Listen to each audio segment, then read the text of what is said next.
Well, good morning. Sure good to be together. We are in a series called To Be or Not to Be. The first part, we are looking at things where in the scripture, God tells us, this is the way I want my children to be.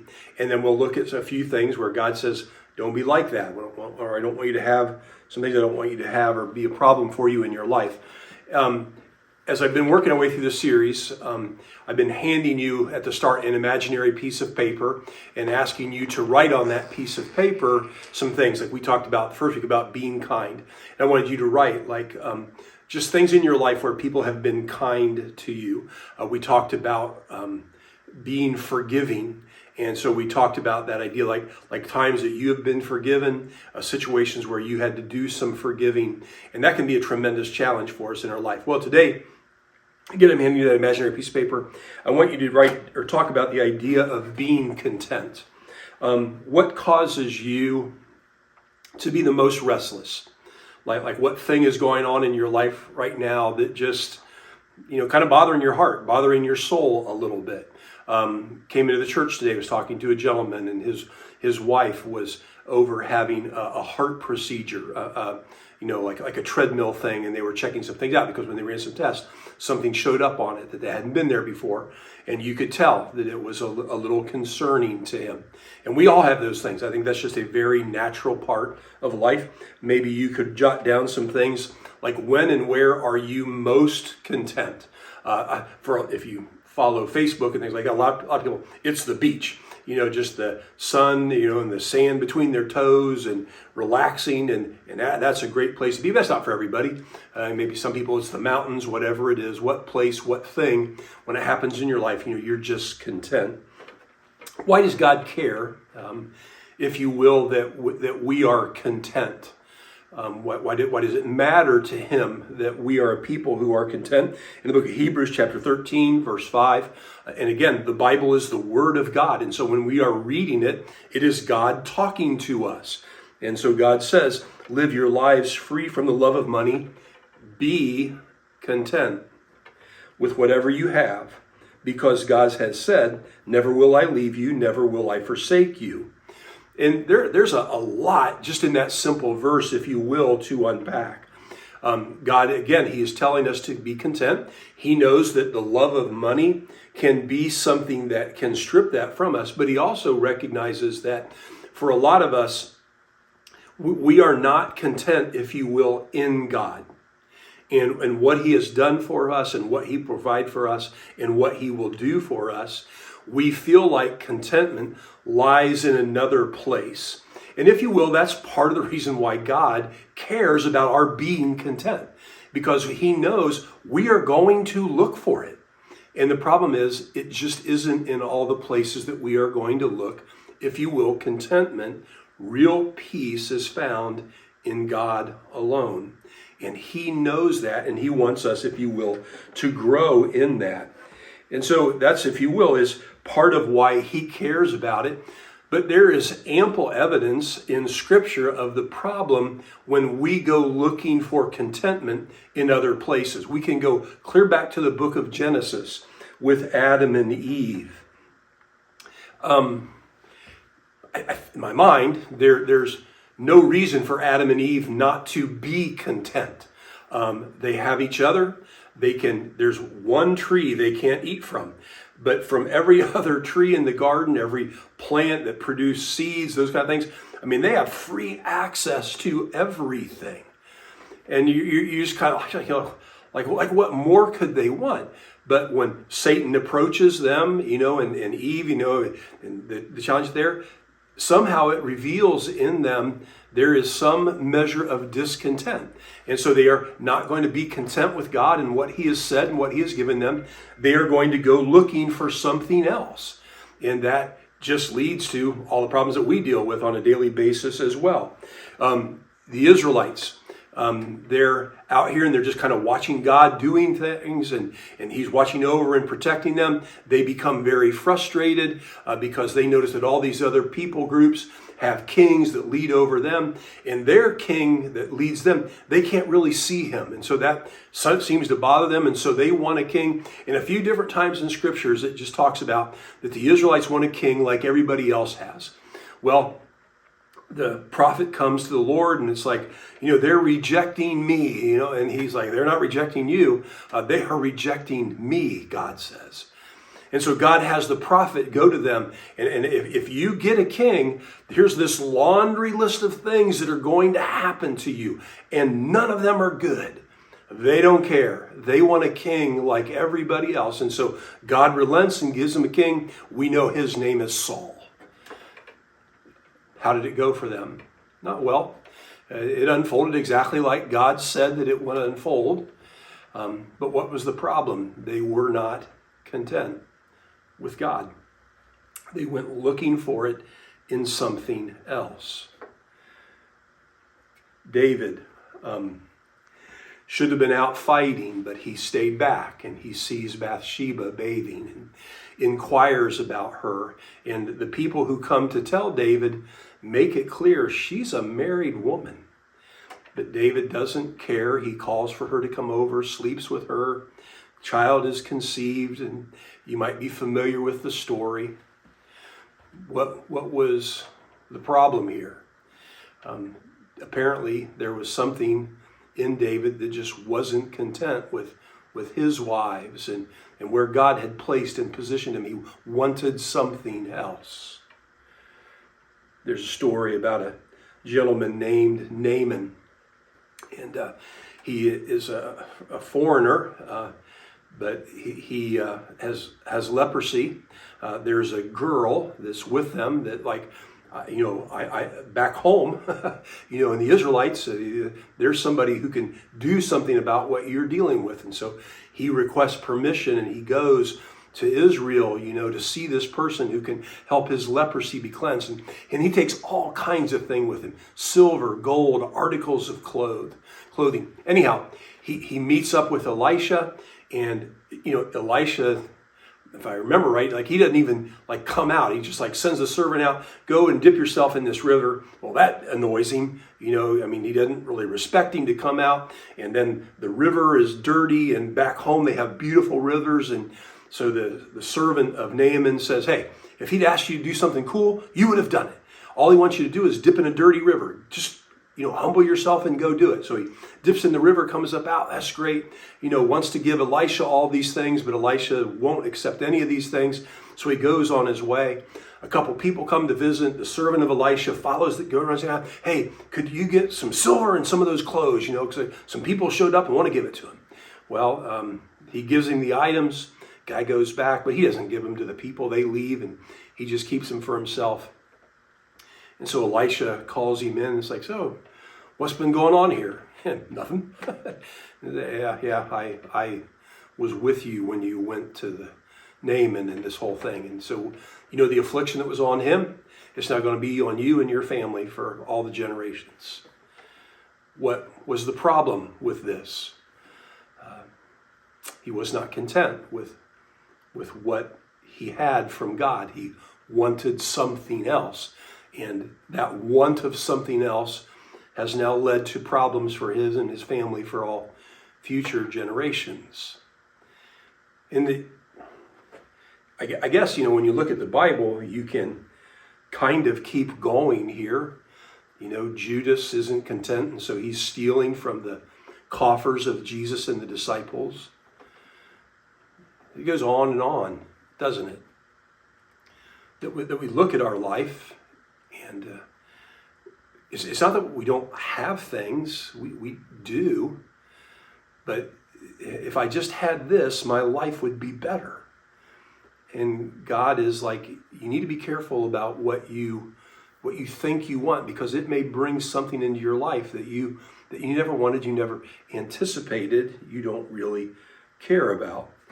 And so again, God gives us counsel in regard to this idea of be content. The book of Philippians chapter 4, verse 12. Paul says, I know what it is to be in need, and I know what it is to have plenty. I have learned the secret of being content in any and every situation. And when you hear a phrase like that, when God through Paul is saying something like that to us, it feels like spiritually, like we should just set up And like, okay, what is this secret to being content? Because we find it elusive, I think, for the vast majority of us. And so Paul goes on and he says, I can do all things through him who gives me strength. And again, it is not a thing, it is a who. And that who is God. He is the one who can help us to be content. To probe this deeper, if you would, go with me to the book of Mark, chapter 10. Mark chapter 10, verse 35. When James and John, the sons of Zebedee, came to him, that'd be Jesus, Teacher, they said, we want you to do for us whatever we ask. What do you want me to do for you, he asked. And they replied, let one of us sit at your right hand and the other at your left in your glory. Jesus said, you don't know what you're asking. Can you drink the cup or be baptized with the baptism that I am baptized with? And we can, they answered. And Jesus said to them, you will drink the cup and be baptized with the baptism I am baptized with, but to sit at my right or left hand, I can't grant that. Those places belong to those who they have been prepared for. When the 10, the other disciples, heard about this, they were indignant with James and John. Jesus calls everybody together. And he said, you know that you regard the rulers of the Gentiles, and they lord it over them, and their high officials exercise authority over them. He says, not so with you. Whoever becomes great among you, he must learn to serve. And whoever wants to be first, you must be a slave of all. For even the Son of Man did not come to be served, but to serve, and to give his life as a ransom for many. James and John feel like there is a place where they will find contentment. They will be at peace. There's this spot that they want. And so they just approach Jesus about it. And Jesus is, if you will, what you are looking for is not going to be found where you think. And that's true for a whole bunch of us. So let's just unpack what this lesson here for a little bit. They come to Jesus, James and John do, and they say, we want you to do for us whatever we ask. Here's my guess. I think for most of us, that phrase is a pretty close description of the relationship that most of us, that's what we really want with God. We simply want God to do whatever we ask.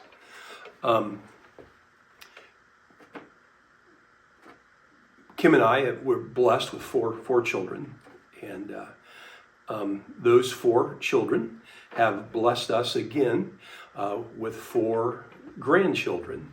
And we are enjoying that. Our oldest is 4 of the grandkids. The youngest is about 3 weeks now.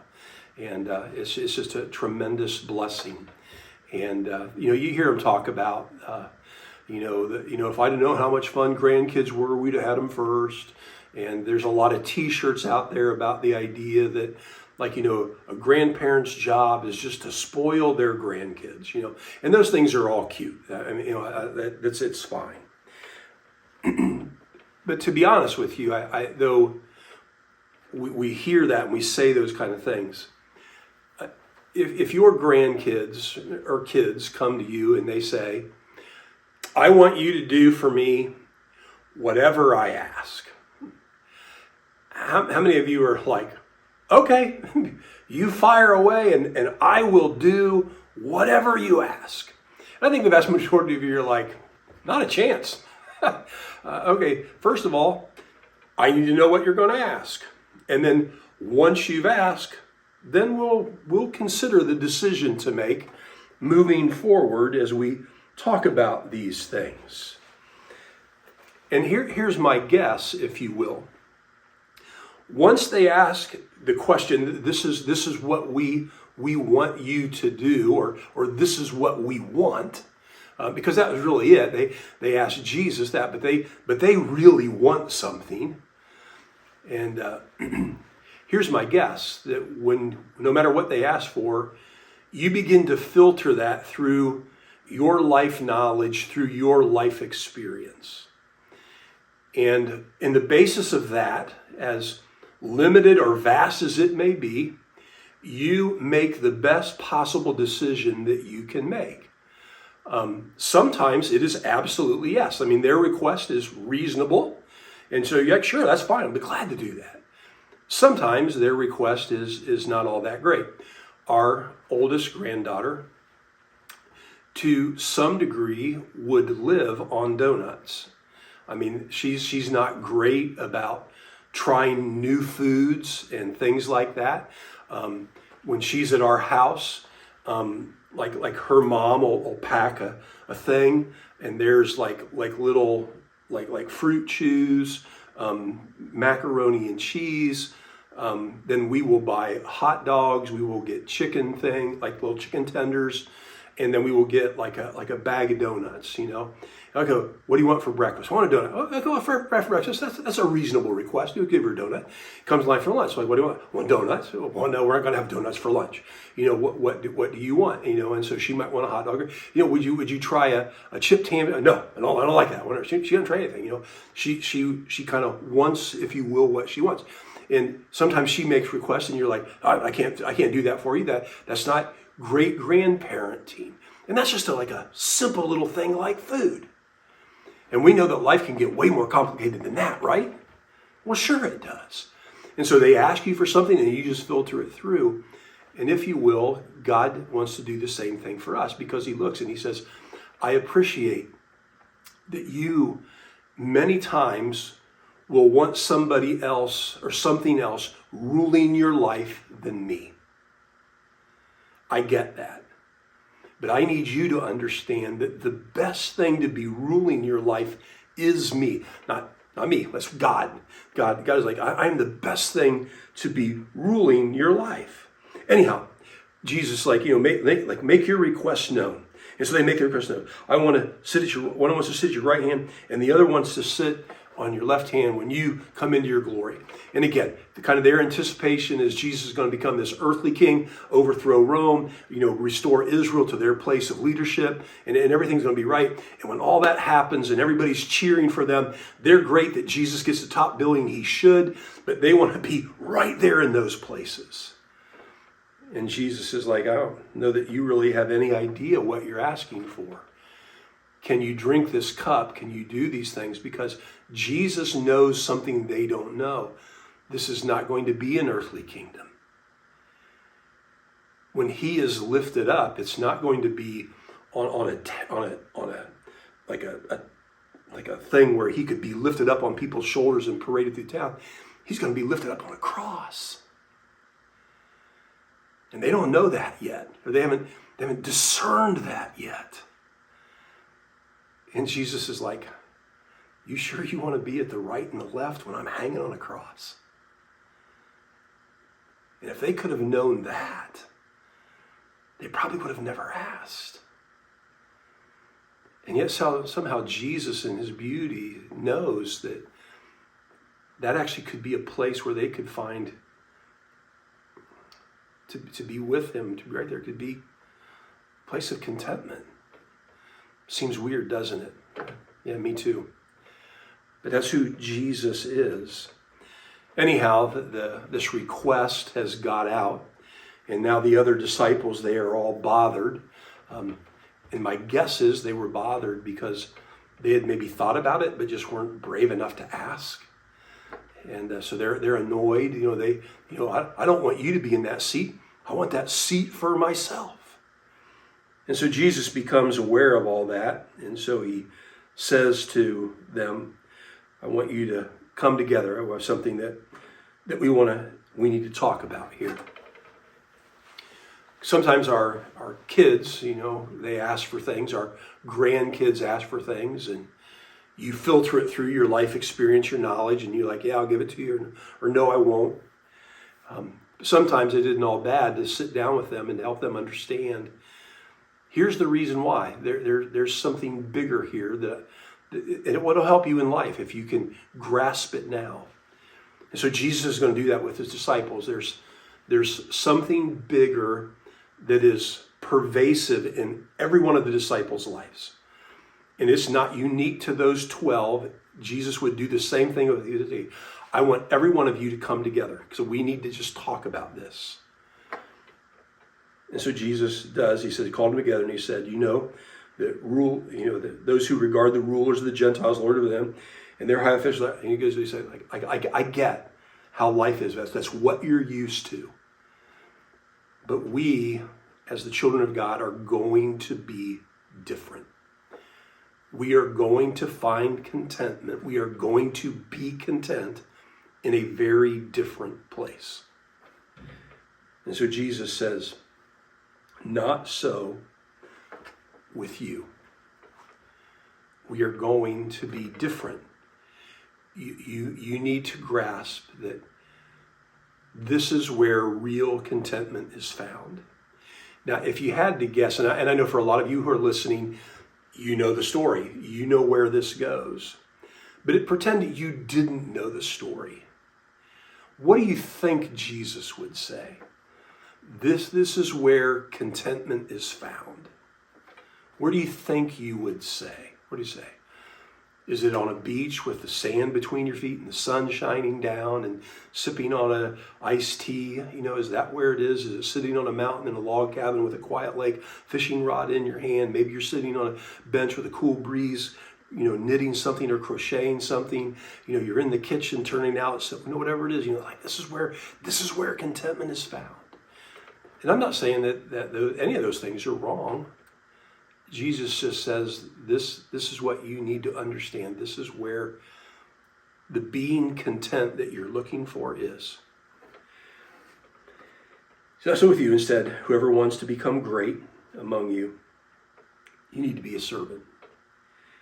And whoever wants to be first, you must be a slave of all. I would venture to guess it caught the disciples as far off guard as it probably would catch any one of us when you unpack it. And he says, if you want to find peace, happiness, contentment, learn to really serve. And he does just throw in there for good measure, all. There is nobody that we will encounter in our life that should fall outside of our willingness or our desire to serve. What that looks like and how it manifests itself, that's certain, sermons for another time. It's just in the arena of, we are going to be a people who are going to serve. And then Jesus says, that is who I am. For even the Son of Man did not come to be served, but to serve, and to give his life as a ransom for many. I think Philippians chapter 2 can help us kind of decipher a little bit or help explain a little bit what Jesus is getting at here. Philippians 2 verse 8 says, do not do anything out of selfish ambition or vain conceit. Rather, in humility, value others above yourselves, not looking out for your own interest, but also for the interest of others.